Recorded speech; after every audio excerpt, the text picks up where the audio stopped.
ක්‍රියාපොත හැඳින්වීම. ප්‍රේරිතයන්ගේ ක්‍රියාද ශුද්ධාත්මයන් වහන්සේගේ ක්‍රියාද? ප්‍රේරිතයන්ගේ ක්‍රියාද ශුද්ධාත්මයන් වහන්සේගේ ක්‍රියාද? මම මොකක් ගැනද කතා කරන්න යන්නේ අද දවසේ? ක්‍රියාපොත ගැන.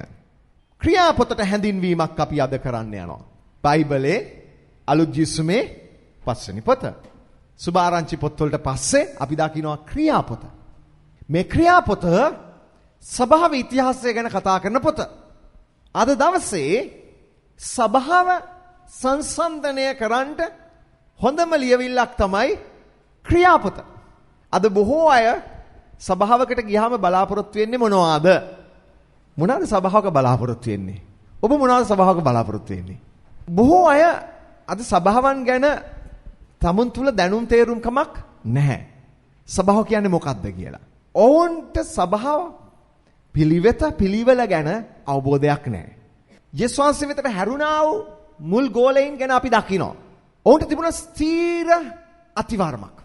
ඒ අතිවාරම උඩ ගොඩ නැගුවා.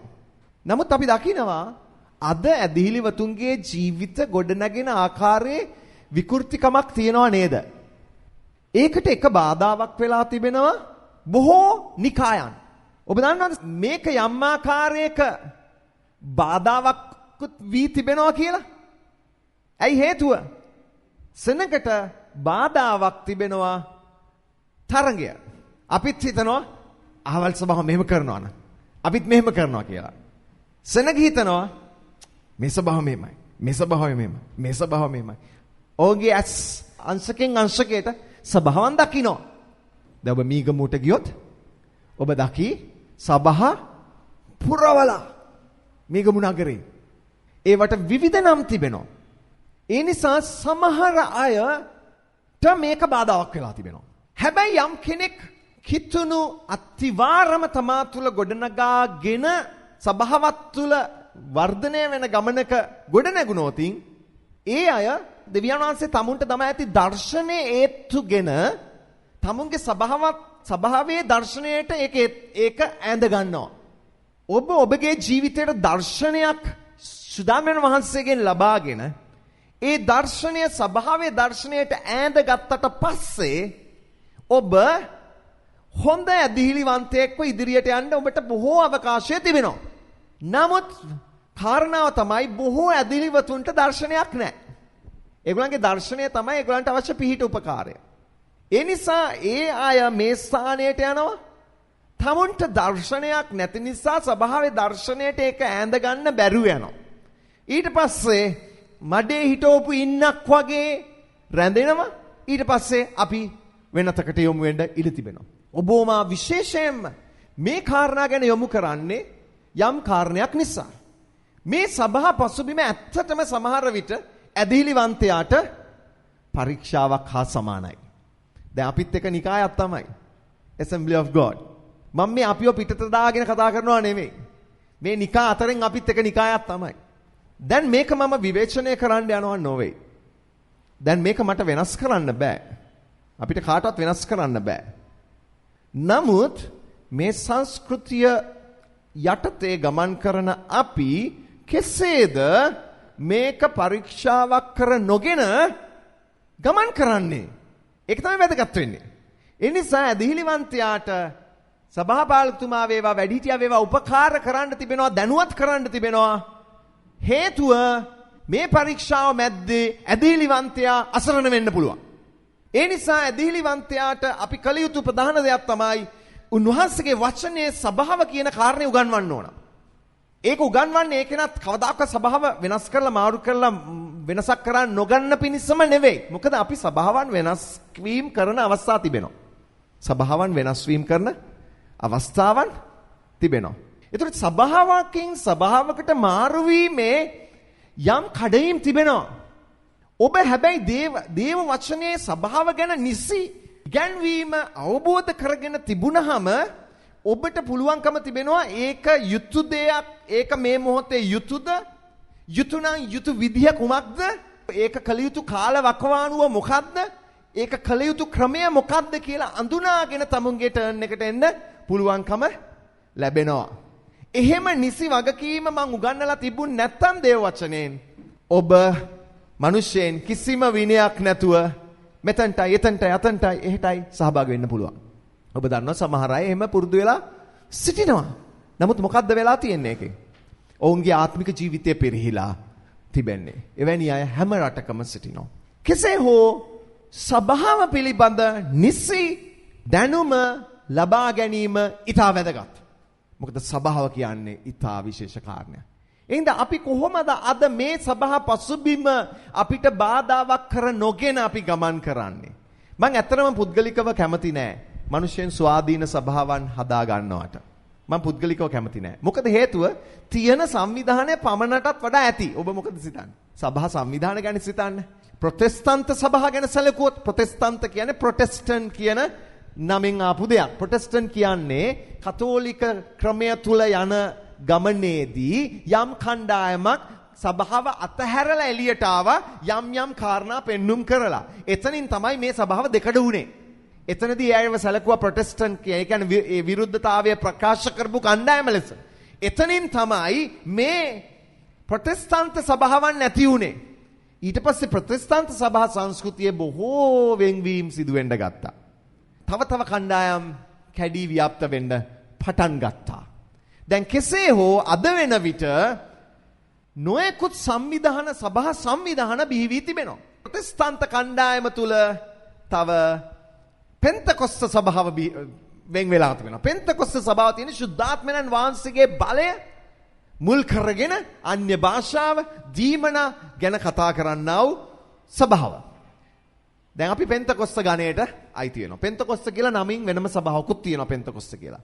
හරි අපි පෙන්තකොස්ත අත්දැකීමත් එක්ක ගමන් කරන අය. ඒ නිසා අපි පෙන්තකොස්ත ගණයට අයිති වෙන අය. දැන් මේ සභා සංස්කෘතියින් ඇතුලේ අපි දන්නවා විවිධ සංවිධාන බිහි තිබෙනවා. ඒ හොඳටම ඇති. බිහි වෙලා ඇති සංවිධාන හොඳටම ඇති. මම හරි අකමැති තවත් නමක් ඒ අතර මතුවෙනවාට. මම ඒ ගැන විවේචනය කරලා හම්බඩු ගහන්නේ නැහැ. නමුත් මගේ හදවතට ඒක කොනිත්තනවා හා සමානයි. මම කියන්නේ මේ තියෙන සංවිධානයකට ඇයි එකතු වෙන්න බැරි ඒ දේවදාසයින්ට? මට පුළුවන් නේද තියෙන හොඳ සංවිධානයක් තෝරාගෙන ඊට එකතු වෙන්න? මට මතකයි උස්සරිකා සභාව බිහි කිරීමේදී දැන් ඔහු පාස්ටර් ඒ පළාතේ පාස්ටර් මැක්සිමස් ෆර්නැන්ඩෝ ඔහුට තිබුණ අලුත් සේවයක් පටන් ගන්න. ඔහුට අසන එකක් එකතු වුන නිසා. නමුත් ඔහු මොකද කළේ? හොඳ තීරණයක් ගත්තා. ගිහිල්ලා සංවිධානයක පාලකවරයෙකුට කතා කරලා ඔහුට එතන නායකත්වය දීලා ඔහු යටතේ ඒ සේවය ආරම්භ කරන්න යෙදුණා. දෙයනාසට ස්තුති වේවා. ඒකේ ප්‍රතිඵලයක් හැටියට මම Assembly of God කෙනෙක් සංවිධානයට අයිති වෙන කෙනෙක් බවට පත් වුණා. තවත් දේවල් ඇති වෙනවා නම් ඒක නෙවෙයි මම හිතන්නේ හොඳම දේ. ඒ නිසා බොහෝ ඇඟිල්ල දික් කරනවා නේද? එහෙම අවස්ථා ඕන තරම් තිබෙනවා. ඔබ මොකද සිතන්නේ දැන් අපි මොකද්ද මේ පසුබිම ඇතුලේ කරන්නේ? අපි ප්‍රවේශම් වෙමු. අපි සිටින සභාව තුල ගමන් කිරීමේදී නිවැරදි සභා සංස්කෘතිය, නිවැරදි සභා පියවරයන් තුල අපි ඉදිරියට ගමන් කරන්න. ඒකට හොඳම ආදර්ශයක් දෙන පොතක් තමයි ක්‍රියාපත. ක්‍රියාපත. මොකද මෙතන තමයි සභාව පටන් ගත්තේ. මෙතන සභාවේ ආරම්භය. මේ මම ඔබ යම් පසුබිමක් ඔබට කතා කරේ. දැන් ක්‍රියාපත ගැන අපි කාරණා කීපයකට එමු. ඔබ අවධානයෙන් සවන් දෙන්න. අද අපි කරන්න යන්නේ අධ්‍යයනයක්. අධ්‍යයනයන් කරන්න ආසද? කැමතිද? එකක් අද ඊළඟ කොටස තව සති 4කට පස්සේ. මං හේතුව කියන සති 4කට පස්සේ. ඔබට සති 4ක පැවරුමක් තියෙනවා කරන්න. ඒකයි සති 4කට පස්සේ. අද පන්ති කාමරයට එන්න. ලෑස්තිද පන්ති කාමරයට? ළමයිනේ ලෑස්තිද? ප්‍රේරිතයන්ගේ ක්‍රියාද ශුද්ධාත්මයන් වහන්සේගේ ක්‍රියාවද? ක්‍රියාපොතට හැඳින්වීමක් අපි අද කරන්න යනවා. ක්‍රියාපොත ගැන සරල පාඩමක් අපි කරන්න යනවා. ක්‍රියාපොත බයිබල් විද්‍යාලයේ ටර්ම් එකක් කරන පොතක්. එක ටර්ම් එකක් කවර් කරන පොතක් තමයි මේ ක්‍රියාපොත. අද දවසේ ඔබට මම එක පැය එකයි කාලෙකින් වෙන්න පුළුවන් ක්‍රියාපොතේ සාරාංශයක් මම ඔබ වෙතට ගෙනෙන්න යනවා. බයිබලයේ පොත් කාණ්ඩ කිරීමේදී පරණ ගිවිසුම සහ අලුත් ගිවිසුම කියලා කොටස් දෙකක් තිබෙන අතර පරණ ගිවිසුමත් යම් ආකාර කාණ්ඩ කිරීමක් කරනවා, අලුත් ගිවිසුමක් යම් ආකාර කාණ්ඩ කිරීමක් කරනවා. අලුත් ගිවිසුම සම්බන්ධව මොනවද කරන කාණ්ඩ කිරීම? දැන් අලුත් ගිවිසුම කාණ්ඩ කරද්දී සුභාරංචි පොත්, ඊට පස්සේ සභා ඉතිහාසය, ඊට පස්සේ පවුල් තුමාගේ යැවුම් පත්‍ර, සාමාන්‍ය යැවුම් පත්‍ර, අනාගත වාක්‍ය. ඒ අතර සුභාරංචි කියන්නේ පළවෙනි පොත් 4. ඉතිහාසය කියන්නේ ක්‍රියාපොත. ක්‍රියාපොතේ මොන ඉතිහාසයද සඳහන් කරන්නේ? සභාවේ ඉතිහාසය. ඊළඟට අපි දකිනවා පාවුල්තුමාගේ යවුම් පත්‍ර. ඒ වගේම සාමාන්‍ය යවුම් පත්‍ර අනිත් අය ලියන ලද යවුම් පත්‍ර. ඒ වගේම අවසානයේදී අවසාන පොත අනාගත වාක්‍ය. ඉතිහාසය හැටියට සඳහන් කරන්නේ මේ ක්‍රියාපොතට යලු ගියසුමේ. දැන් අහගන්න.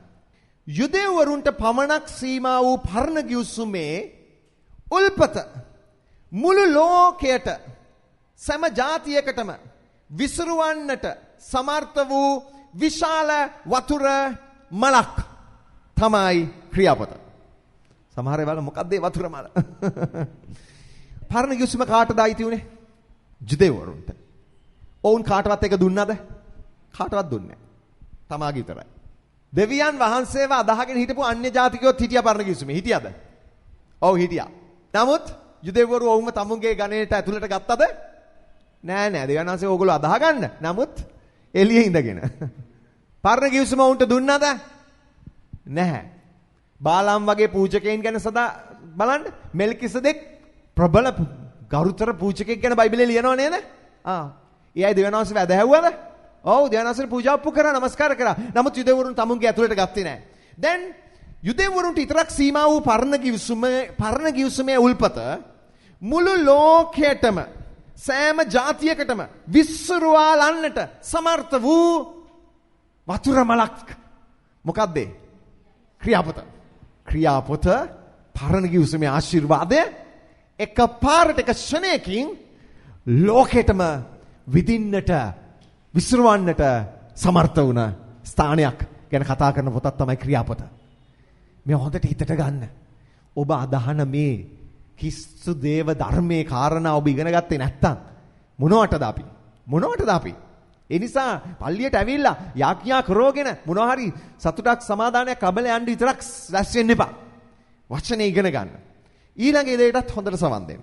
පියාණන් වහන්සේ වෙතින් පැමිණුණු ව්‍යවස්ථාව මත පුත්‍රයාණන් වහන්සේ වෙතින් නිදහස් වූ අනුග්‍රහය එක් වී ශුද්ධාත්මයන් වහන්සේගේ මහත් බලය උත්පාදනය වී සභාව කර්ණකොටගෙන කුරුසියේ පණිවිඩය තුලින් ලෝකයේ සියලු දේශ සීමාවන් තුල වෙසෙන සියලු ජාතීන්ට සියලු භාෂාවන්ට ගැලවීමේ වාග්ය උදා වූ කාරණය පිළිඹු කරන පින්තූරය ක්‍රියාපතයි. දිග වැඩි ගොඩක් වාක්‍ය. පෞල්තුමාගේ වාක්‍ය වගේ. මම ආයි සරලව එක පෙන්නු කරනවා. පියාණන් වහන්සේ වෙතින් දෙවියන් වහන්සේ වෙතින් ව්‍යවස්ථාව ආව මොසෙස්ටනේ. ඒක මත්තට ආව යේසුස් ක්‍රිස්තුස් වහන්සේගේ අනුග්‍රහය. හරිද? ඒ අනුග්‍රහය පැමිණෙන මොහොතේදී ගැලවීම නිදහස් වුණා. ඉන්න අනතුරු සුදාපන වහන්සේගේ බලයට එක් වුණා. සුදාපන වහන්සේගේ බලයට එක්වීම කරන කොටගෙන සභාව ඇති වෙලා සභාව තුලින් කුරුසියේ පණිවිඩය දේශනා වෙන්න නියමිත වුණා. ඒ කුරුසියේ පණිවිඩය තුලින් මොකද වුනේ? ලෝකයේ සියලු ජාතීන්ට සියලු රටවල් වලට සියලු භාෂාවන් වලට ගැලවීමේ වාග්ය උදා කර දුන්නා. මේ මං කියපු කාරණාව එක පින්තූරයකට ගත්තොත් ඒක තමයි ක්‍රියාපොත. හොඳට ඉගෙන ගන්න මේ කාරණා. අපි ක්‍රියාපොත ගැනයි කතා කරන්නේ. හරි? ඔබට තේරුණාද? දැන් මේ ක්‍රියාපොතට අපි තව දුරටත් එන්න යනවා. ක්‍රියාපොත පොඩ්ඩක් විපරම් කරන්න ක්‍රියාපොත ගැන. බලන්න හොයලා පරිච්ඡේද කීයක් තියෙනවද කියලා පෙරලලා අවසානයේට. කවුරු හරි අතුස්සල උත්තර දෙන්න. 28යි. මං කිව්වේ සති 4ක අසයින්මන්ට් එකක් තියෙනවා කියලා ඔබට. බලන්න පිටු කීයක් විතර තියෙනවද කියලා හොයලා බලන්න පොඩ්ඩක්. 178න් පටන් ගන්නවා. ඊළඟ ගාන බලන්න. ඊට පස්සේ එකෙන් එක අඩු කරලා බලන්න පිටු කීයක් විතර තියෙනවද? අදහසක් දෙන්න මට. එකේ ගණන් කරන්න එපා. පළවෙනි පිටුව ගණන් කරාද? ඊ අන්තිම පිටුව ගණන් කරා. ඒකෙන් මේක අඩු කරා. පුංචි මට මේ ඔබ වුණා පොඩ්ඩක් ක්‍රියාපොතේ ඇතුලේ හෙට මෙහෙට දුවන්න ඕන. කියන්නේ 50ක් විතර. සමහර වෙලාවට ටිකක් කෙටියෙන් තියෙනවා. අඩුවෙන් තිබෙනවා. හරි. මෙන්න ක්‍රියාපොත. ඔබගේ අතේ දැන් තිබෙනවා ක්‍රියාපොත. මේක මහ වටිනා ලියවිල්ලක්. පොතේ කර්තෘත්වය ගැන කතා කරමු. කවුද ක්‍රියාපොත ලිව්වේ? මොන දැන් ප්‍රශ්නෙට උත්තරේ. ලූක් තුමා. පොත ලිව්වේ ලූක් තුමා. ලූක් තුමා ඒ වගේම තවත් පොතක් ලියනවා. මොකක්ද ඒ පොත? ලූක් සුභාරංචිල තුන්වෙනි පොත. එතකොට ලූක් තුමා පොත් කීයක් ලියලාද? පොත් දෙකක් ලූක්තුමා ලියා තිබෙනවා. ඒ ගැන නේද ක්‍රියා එක එක කතා කරන්නේ. එම්බා තියෝපිලස්නි යේසුස් වහන්සේ තමන් විසින් තෝරාගත් ප්‍රේරිතයන්ට ශුද්ධාත්මය කරන කොටගෙන අනදුන් පසු ඔසවා ගන්නු ලැබූ දවස දක්වා උන්වහන්සේ විසින් කරන්ටත් උගන්වන්නටත් පටන්ගත් සියල්ල ගැන ප්‍රථම පොත සම්පාදනය කළෙමි. එයා කියනවා මම ප්‍රථම පොත සම්පාදනය කළා. මොකක්ද මේ ප්‍රථම පොත? ලූක් පොත. දැන් ඔහු සූදානම් වෙනවා තව පොතක් එකට එකතු කරන්න. මෙන්න ලූක්තුමා විසින් මේ පොත ලියන ලැබුවා. පැහැදිලිව අපි දන්නවා බයිබලයේ කතෘ දෙවියන් වහන්සේ. දෙවියන් වහන්සේ මිනිස්සෙයින්ව පාවිච්චි කෙරුවා ඒක ලියවෙන පිණිස. දැන් අපි යමු ඊළඟ කාරණයට. ලූක්තුමා මේ පොත ලිව්වා. ඊළඟට තවත් කෙනෙක් ගැන මේ ගැන කතා කරනවා. මුලින්ම ආමන්ත්‍රණය වෙනවා මේ පොත් දෙකේම එක්කෙනෙකුට මේ පොත කැප කරලා බාර කරලා ආමන්ත්‍රණයක් කරනවා. කාටද? තියෝෆිලස්. බලන්න ක්‍රියා 1:1යි ලූක් 1:1යි. ක්‍රියා 1:1 කියනවා එම්බා තියෝෆිලස්නි. හරි නේද? ලූක් 1:1 මොනවද කියන්නේ? පෙළගත්තා නම් කියන්නේ. අති උත්තම තියෝෆිලස්නි. කවුද තියෝෆිලස්? ඊළඟට කාරණය. කවුද මේ තියෝෆිලස්? කවුද මේ? ඔබ දන්නවද මේ තියෝෆිලස් කවුද කියලා තාම අඳුනාගෙන නැහැ. යමෙක් උත්තමයෙක් හැටියට සලකනවා. ගරුතර කෙනෙක් හැටියට සලකනවා. මේ ලූක්තුමාට විශේෂයෙන්ම මේ කාරණා ගැන අවබෝධ කර දිය යුතුයි කියලා උත්තමයෙක් ගැන සලකනවා. තාම කවුරුත් සොයාගෙන නැහැ ඇත්තටම මේ තියෝෆිලස් කවුද කියලා. නමුත් මෙහෙම අදහසක් මෙහෙම තේරුමක් තියෙනවා මේ තියෝෆිලස් කියන නමට. එකක් තමයි දෙවියන් වහන්සේ ප්‍රේම කරන්නා වූ මිනිසයා. තියෝෆිලස් කියන වචනයට ලැබී තිබෙන අර්ථය දෙවියන් වහන්සේ ප්‍රේම කරන්නා වූ මිනිසයා. ඒ වගේම දෙවෙනි කාරණේ තමයි දෙවියන් වහන්සේගේ මිත්‍රයා. දෙවියන් වහන්සේගේ මිත්‍රයා. මේක තමයි තියෝෆිලස් කියලා කියන්නේ. කෙසේ හෝ තියෝෆිලස් ගැන අපිට චරිතයක් හැටියට එයා අහවල් අධිරාජ්‍යය ආණ්ඩුකාරයාය කියලා සඳහනක් අපිට ලැබෙන්නේ නැහැ. ඒ වගේම ලූක්තුමා පාවුල්තුමා සමග එක්ව වැඩ කරපු කෙනෙක්. පාවුල්තුමා ඔබ දන්නව නේද? බයිබලයේ ඕන තරම් පද තියෙනවා ලූක්තුමා පාවුල්තුමාත් එක්ක වැඩ කරපු ආකාරය. එතන සඳහන් කරන 4:11 සඳහන් කරනවා. ලූක්තුමා පාවුල්තුමා සමග එක්ව වැඩ කරපු අයෙක්. ඔවුන් දෙදෙනා බොහෝ ගමන් ගියේ එකට. බොහෝ වැඩ කටයුතු වලදී ඔවුන් දෙදෙනා සිටියේ එකට. 2 තිමෝති 4:11. ලූක් පමණක් මා සමග සිටි. මාක් නුඹ සමග කැඳවාගෙන වරෙන්න. ලූක් හැම වෙලාවෙම අපි දකිනවා පාවුල්තුමාගේ සේවයත් එක්ක එකතු වෙච්ච කෙනෙක්. තව බොහෝ ස්ථාන තිබෙනවා. ඒ වගේම ලූක්තුමා ගැන සැලකුවොත් ලූක්තුමා වෛද්‍යවරයෙක්. වෛද්‍යකරයෙක්. කොලොස්සි 4:14. කොලොස්සි 4:14 කියනවා ලූක් නම් ප්‍රේමවන්ත වෛද්‍යචාරී තැනද දේමස්ද නුඹලාට ආචාර කරති. ලූක් නම් ප්‍රේමවන්ත වෛද්‍යාචාරී තැන. වෛද්‍යාචාරිවරයෙක් ගැන කතා කරනවා විශේෂ වෙන පදයකුත් දීලා. කොයි වගේද? ප්‍රේමවන්ත වෛද්‍යාචාරවරයෙක්. මතක තියාගන්න ලූක් ප්‍රේමවන්ත වෛද්‍යාචාරවරයෙක්. හොඳ පින්තූරයක් නේද ලූක්තුමා ගැන අපිට තිබෙන්නේ. මෙන්න පොතේ කතෘ ලූක්තුමා වෛද්‍යාචාරවරයෙක්. අපි දැන් එමු මේ පොත ලූක්තුමා ලියන ලද කාලවකවානු ගැන පොඩ්ඩක් අවබෝධයකට එමු. කාලවකවානු. මේ පොත ලියවී තිබෙන්නේ ක්‍රිස්තු වර්ෂ 64 සහ 65ට පෙර ආතුව. 64 65ට පෙර ආතුව. ඒ වෙන විට මේ පොත ලියවී නිමයි. ක්‍රිස්තු වර්ෂ. ඒ කියන්නේ ක්‍රිස්තුස් වහන්සේගෙන් පසුව අවුරුදු 64 65 වෙන විට. මේකට තිබෙන එක සාධකයක් තමයි පාවුල්තුමා සිරගත වුණ රෝමේදී ක්‍රිස්තු වර්ෂ 60ත් 61ත් කාලයේදී. ක්‍රියාපොතේ 28 30 31 කියන අන්තිම පද දෙකේ කියන්නේ ක්‍රියාපොතේ අන්තිම පද දෙකේ සඳහන් කරනවා පාවුල්තුමා රෝමේ සිටිය ආකාරය. ඒතර පාවුල්තුමාගේ ජීවිතයේ අවසාන කාලයේ තමයි පාවුල්තුමා රෝමේ සිටියේ. සිරකාරයෙක් ලෙස. නමුත් නිදහස් සිරකාරයෙක් ලෙස පාවුල්තුමාට ඉන්න කරුණාව ලැබුණා රෝමේදී. ඔහුගේම ගෙදරක නිවාසඩස්සියේ සිටින්න. ඔහුගේම නිවසක නිවාසඩස්සියේ සිටින්න. එනිසා ඔහු සිරගතව සිටියේ 60ත් 61ත් වර්ෂවල ක්‍රිස්තු වර්ෂ. 60ත් 61ත් අතරේ සිදුවෙච්ච සිදුවීම ක්‍රියාපොතේ අන්තිම පද දෙකේ ලියා තිබෙනවා කියන්නේ මේ ඒ වකවානුව වෙනකොට මේ පොත ලියවි ඉවරයි. ඔබට තේරුණාද? මෙන්න ක්‍රියාපොත ලිවීමේ කාලවකවානුව. ඔබ තේරුම් ගන්නවද දැන් මේක? කිරි ආහාර නෙමෙයි, දියර ආහාර නෙමෙයි. දැන් මම ඔබට දෙන්නේ කටුත් එක්ක මස් හොඳට ඇදලා කන්න. මම හිතනවා මේ වෙන විට ඔබ හරි ඇදහිල්ලේ වර්ධනය වෙලා ගමනක් යන අයට පුළුවන්කම තියෙන්න ඕන. ඒව හොඳට බේරගෙන කන්න. කුඩා දරුවන්ට තමයි අපි මාළු කටු ඇරලා දෙන්නේ. ඔබට අපහසුකම තියෙයි මේ කාරණා තේරුම් ගන්න. නමුත් උත්සාහ කරන්න මේ ඉතිහාසය, සභාව ඉතිහාසය ගැන මම මේ කතා කරන්නේ. ඉතිහාසයක් ගැන දැන නොගත් සභාවකද ඔබ ඉන්නේ? සමහර අය සභාවක ඉන්නවා. අනේ මොම ඉතිහාසයේ ඒවා අපිට වැඩක් නැහැ. යාඥා කරනවා නම් අත තියලා හරි මොන හරි වෙනවා නම් ආස්කමක් වෙනවා නම් අපිට ආශිර්වාදයක් වෙනවා නම් ඇතියේ. ඔබ මොකද සිතන්නේ? එහෙනම් ඔබ සභාවේ නෙමෙයි ඉන්නේ. කොහෙද ඉන්නේ? උල්වස්සෙන් එහා පැත්තේ. එන්න ඇතුළට.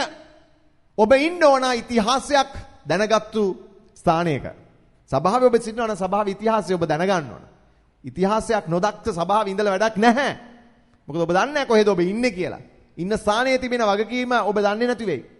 ඒ නිසා දැනගමු ඉතිහාසයේ කාරණා. මෙන්න ලූක්තුමා වෛද්‍යාචාරී පොත ලියන වකවානු ගැන අපි කතා කෙරුවා. ඉන්නතුර මම ඔබට කතා කරන්න යනවා සරලව පොත ලියවීමේ අරමුණු කීපයක්. දැන් ඔබ තවත් අවධානය දෙන්න. ලූක්තුමා විසින් මේ පොත ලිවීමේ අරමුණ මොකක්ද? මේ බයිබලයේ 5 වෙනි පොත ක්‍රියාපොත නැත්නම් ඉතිහාස පොත ලියවුණු අරමුණ මොකක්ද? ඒ අරමුණු මම දැනගෙන හිටියේ නැත්නම් මම සභාවේ ඉඳීමේ අරමුණ මොකක්ද? කල්පනා කරන්න. සභා ඉතිහාසයේ මේ ඉතිහාසයේ ලියා තියෙන කාරණාවේ අරමුණ නොදත්ත මම සභාවේ ඉඳලා තියෙන අරමුණ මොකක්ද? ඔබට පැහැදිලි සභාව ආශිර්වාදයක් වෙන්න යන්නේ නැහැ මේ අරමුණුත් එක්ක ඔබගේ ජීවිතේ කල්පනා කරේ නැත්තම්. කල්පනා කරන්න මේ කාරණා. ඔබ ඇත්තටම ආශිර්වාද ලබන්න යන්නේ එතකොටයි සභාවෙන්. තේරුණාද? ඉගෙන ගනිමු සභාව ගැන. මොකද්ද මේ අපි ඉන්න සභාව? මේ සභාවේ තේරුම මොකද්ද? පටන් ගන්නම මොකද්ද? පැවැත්ම මොකද්ද? ඒකේ වගකීම් මොනවද? ඒව ගැන ඔබට අවබෝධයක් තිබිය යුතු නේද?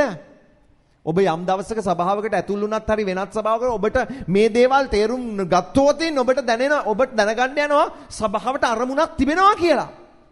අද මිනිස්සුන් සභාවලට ඇතුල් වෙනවා නමුත් මිනිස්සුන්ට ප්‍රශ්නයක් නැහැ සභාවට අරමුණක් තිබ්බත් එකයි නැතත් එකයි. මට ගිහිල්ලා සන්තෝෂ වෙලා එන්න තියෙනවා නම් ඇති.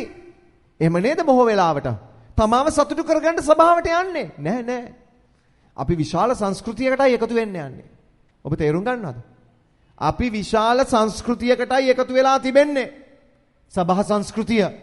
ඒක මිනිස්සු හදාගත්ත සංස්කෘතියක් නෙමෙයි. ඒක ක්‍රියාපොතෙන් පටන් ගත්ත සංස්කෘතිය. ඔබ ලෑස්තිද සංස්කෘතිය ඔබේ ජීවිතේ එකතු කරගන්න? අද බලන්න සභාවන් ඇතුලේ තියෙන විවිධ බහූබූත සංස්කෘතීන් කොහෙන්ද ඒවා ආවේ? මිනිස්සුන්ගෙන්. කොහෙන්ද ඒවා ආවේ? අන්‍යාගමිකයන්ගෙන්. නමුත් මෙන්න සංස්කෘතියක් දී තිබෙනවා. ඒ සංස්කෘතියට යාවෙන්න ඔබ කැමතිද? ඒ සංස්කෘතියට ඔබගේ ඇඟිල්ල පොවාගෙන ඉසිරින් ඔබ කැමතිද? ඉඩ හරින්නේ සංස්කෘතියට ඇතුල් වෙන්න. ඒ සංස්කෘතියට ඇතුල් වුණු ඔබ සභාවේ ආශිර්වාදය භුක්ති විඳිනවා. සභාව ඔබට සැනසීමක් වෙනවා. සභාව ඔබට ඔබේ ගේ වෙන්න යනවා. ඔබේ මහගේ වෙන්න යනවා. ඔබ කොච්චර කාලයක් හරි විවාහ වෙලා අවුරුදු 10ක් 15ක් ගියත් හරි ඔබ කොහොමද ඔබේ නිවසට යනකොට දැනෙන වෙනසක් තියනවද? වෙනසක් තියනව නේද? ඒ හේතුව ඇයි? ඔබ ඒ සංස්කෘතියේ කෙනෙක්ව සිටියා නේද? ඔබගේ සංස්කෘතියට අයිති නේද? තාම ඒව අමතක කරන්න පුළුවන්ද? බැහැ. එතනට ගියාම තමයි නිකන් දැනෙන්නේ ගෙදර ඉන්නවා වගේ. නේද? මම ඔබට කියනවා මෙන්න නිවසට එන්න. සභාව ඔබේ නිවස. නිකන් මේ ශාලාව නෙමෙයි මම කතා කරන්නේ. අපි අයිති වෙන සභා ශරීරය. අපි ගොඩ නගමු මේක අනර්ග ලෙසින්. අපි යමු මේ කාරණා කීපයට. පොත ලිවීමේ අරමුණු බොහෝ තියෙනවා. ඒ අතරින් ප්‍රධාන කීපයක් මම ඔබ වෙත ගෙනෙන්න යනවා. ක්‍රිස්තු දේව ධර්මය සත්‍ය බව සනාථ කරන්න. ක්‍රිස්තු දේව ධර්මය සත්‍ය බව සනාථ කරන්න. යේසුස් ක්‍රිස්තුස් වහන්සේ උගන්වපු දේ සත්‍ය බව කියාපාන්න නෙවෙයි ස්ථිර කරන්න. ස්ථිර කරන්න. දෙවනාසේ ඔහුව පාවිච්චි කරනවා. වෛද්‍යාචාරී තනක්. ස්වාමීන් වහන්සේ පාවිච්චි කරනවා. ලියවිල්ලක් කරා මේක සනාථ කරන්න. මේ යුගයේ ක්‍රිස්තියානිය මිත්‍යාවක් ලෙස සැලකනු ලැබූ යුගයක්. යුදෙවරුන් අතරේ. ක්‍රියා 9:1-2ට එන්න. ක්‍රියා 9:1-2ට එන්න. පාවුල් තුමා සභාවට පීඩා කරන්න යන ස්ථානයේදී පාවුල් තුමා මොනවාද තමුන් තුල සිතාගත්තේ? නමුත් සාවුල් තවදුරටත් ස්වාමීන් වහන්සේගේ ගෝලයන්ට විරුද්ධව තර්ජනය කරමින්ද ඔවුන් මරමී කියමින්ද උත්තම පූජකයා වෙතට ගොස් ඒ ලබ්ධි මාර්ගයට අයිති අයවලුන් ගෙන් පුරුෂයන් හෝ ස්ත්‍රීන් සම්බ වුණොත් ඔවුන් බැඳ යෙරුසලමට ගෙනෙන පිණිස දමස්කයේ සිනගෝග වලට ඔවුන්ගෙන් ලියුම් මිල්ලා ගත්තෝය. මොකද්ද කතා කරන්නේ පාවුල් තුමා එතන අදහස් කරන්නේ මොකද්ද? වචනයක් තියෙනවා. ඒ ලබ්ධි මාර්ගය. ලබ්ධි කියන්නේ මිත්‍යාව. මිත්‍යාව ලබ්ධි. එවකට කිතුණු දහම යුදෙව්වන් අතරේ මිත්‍යාවක්. ලූක් තුමාට අවශ්‍ය වුණා. ඒක මිත්‍යාවක් නොවේ. ඒක සැබෑව කියන එක ඔප්පු කර දෙන්න. ආමෙන්. බයිබලයේ සඳහන් කරනවා ඔහු සියල්ල විමසිලිමත්ව බලලා ඔහු මේ පොත සම්පාදනය කරන්න පටන් ගත්තා කියලා. මේ පොත ඔහු ලිව්වේ බොහෝ දේවල් එක්රාසු කරගෙන, බොහෝ දත්ත සොයා දැනගෙන. ඒ නිසා අපිට පැහැදිලිව පේනවා ලූක් තුමාට අරමුණක් තිබ්බා මේ පොත ලිවීම තුලින් යම් සමාජයකට කතා කරන්නට මෙය මිත්‍යාවක් නොවන බව. ඒ වගේම බයිබලයේ පැහැදිලිව තියෙනවා පළමුව ලියන ලද පොතපත ඔහු ස්ථීර කළා කියලා. ඊළඟට එමු දෙවෙනි කාරණයට. දෙවෙනි දේ තමයි පෙන්තකොස්ස බලය සභාවට අවශ්‍ය බව ඒත්තු ගැන්වීමට. පෙන්තකොස්ස බලය සභාවට අවශ්‍ය බව ඒත්තු ගන්න. අපි දන්නවා ක්‍රියා දෙවෙනි පරිච්ඡේදයේ ශුද්ධාත්මයන් වහන්සේගේ පැමිණීම ගැන. යේසුස් වහන්සේ කිව්වා නුඹලා යෙරුසලමින් අහක් වෙන ගොස් පියාණන් වහන්සේ නුඹලාට පොරොන්දු මාගේ පොරොන්දුව දිහා බලාගෙන සිටින්න කියලා. ඒතර ලූක් තුමා මේ පොත පටන් ගැනීමේදීම ශුද්ධාත්ම බලය ලැබීමේ අවශ්‍යතාවය ගැන කතා කරනවා. අපි දකිනවා දෙවෙනි පරිච්ඡේදයට එනකොට ශුද්ධාත්ම ප්‍රදානීය පරිච්ඡේදයක් පිරෙන්න තිබෙනවා. ශුද්ධාත්ම ප්‍රදානීය. ඒ වගේම තව ස්ථාන දෙකක ශුද්ධාත්ම ප්‍රදානීය ගැන බයිබලයේ කතා කරනවා. ක්‍රියාපොතේ සඳහන් කරනවා 8 වෙනි පරිච්ඡේදයත් 19 වෙනි පරිච්ඡේදයත්. ශුද්ධාත්ම ප්‍රදානීය. ඔබ බොහෝ අය දන්නේ ක්‍රියා දෙකේ ආත්මයන් වහන්සේ වැගිරීම විතරයි. ශුද්ධාත්මයන් වහන්සේගේ ප්‍රදානීය තව අවස්ථා දෙකක බයිබලයේ සඳහන් කරනවා. ලොකු සෙනගක් සමග නෙවෙයි කුඩා සෙනගක් සමග. එක අවස්ථාවක පේත්‍රස් අත තියලා යාඥා කරනකොට තව අවස්ථාවක පාවුල් තුමා අත තියලා යාඥා කරනකොට ඔවුන් ශුද්ධාත්මයන් වහන්සේ ඔවුන් කෙරේ පැමුණුන ඔවුන් අන්‍ය භාෂාවෙන් පවා කතා කෙරුවා.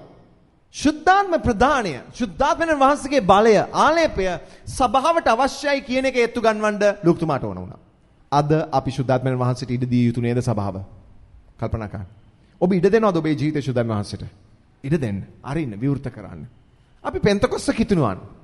දැන් අපි දන්නවා සමහර සභා සංස්කෘතිය වල ශුද්ධාත්ම වහන්සේගේ ක්‍රියාවට දීමනාවට බොහෝ ඉඩ දෙන්නේ නැහැ.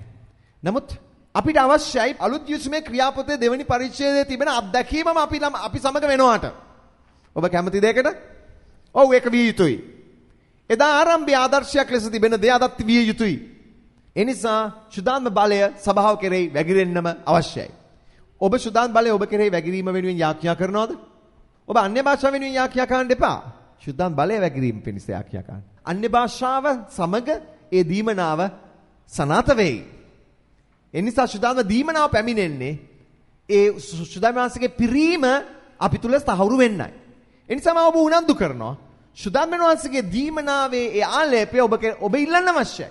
හේතුව ක්‍රියාපොතේ ලියා තිබෙනවා 3 අවස්ථාවක ඔවුන් ආත්මයන් වහන්සේගෙන් පිරුණා. ඒ අවස්ථා තුනේම කියනවා සියල්ලෝම. පරණ යුසුමේ වගේ පූජකයෝ අනාගත වක්තෘවරුන් කෙරෙහි විතරක් නෙමේ ආලේපය සියල්ලන් කෙරෙහි. ඒ නිසා මම ඔබට කියනවා මේ පොතේ අරමුණක් තමයි පෙන්තකොස්ත බලය සභාවට අවශ්‍ය බව පෙන්වා දීමට. එහෙනම් අද අපේ සභාවට පෙන්තකොස්ත බලය අවශ්‍යද? අවශ්‍යයි. ඔබ කෙනෙකුට සුභාරංචිය වෙනුවෙන් සුභාරංචිය ගැන සාක්ෂිකාරයෙක් වුණාට පස්සේ ඔහුගේ තිබෙන රෝගයක් ගැන ඔබ අත තියලා යාඥා කරනකොට ඒ රෝගියා සුව වීම ඔබගේ බලාපොරොත්තුවද? එසේනම් ඔබ ඉල්ලන්න ශුද්ධාත්ම වහන්සේගේ දීමනාව. මොකද දීමනාව කරුණකට ගෙන දේවල් වෙන්න යනවා. ඔබ ඒක ලබන්න ඕන. ඒ නිසා මේ දේවල් හරියට ඔබ දැනගෙන ඔබ ඒක පාවිච්චි කරන්න පටන් ගන්න.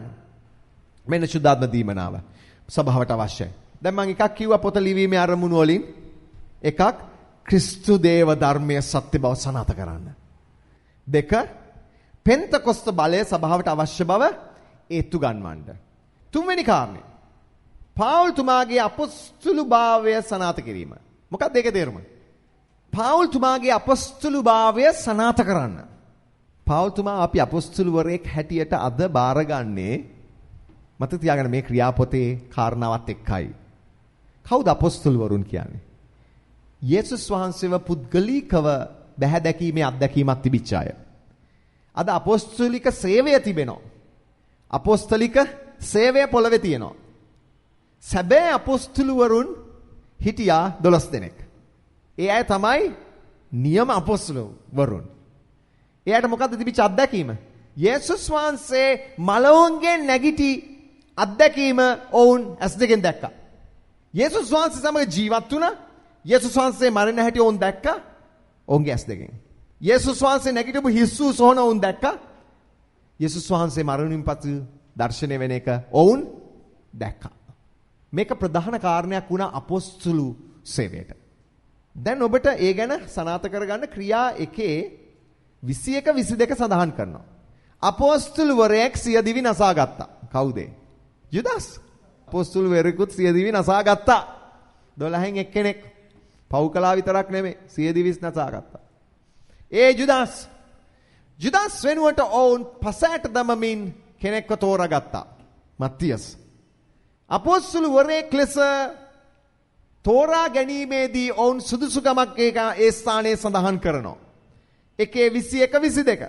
උන්වහන්සේ අප අතරෙහි ආගිය මුළු කාලේ නිතරම අප සමග සිටියා වූ මිනිසයන්ගෙන් එක්කෙනෙක් උන්වහන්සේගේ මලවුන්ගෙන් නැගිටීම ගැන අප සමග සාක්ෂිකාරයෙක් විය යුතුයයි කීවේය.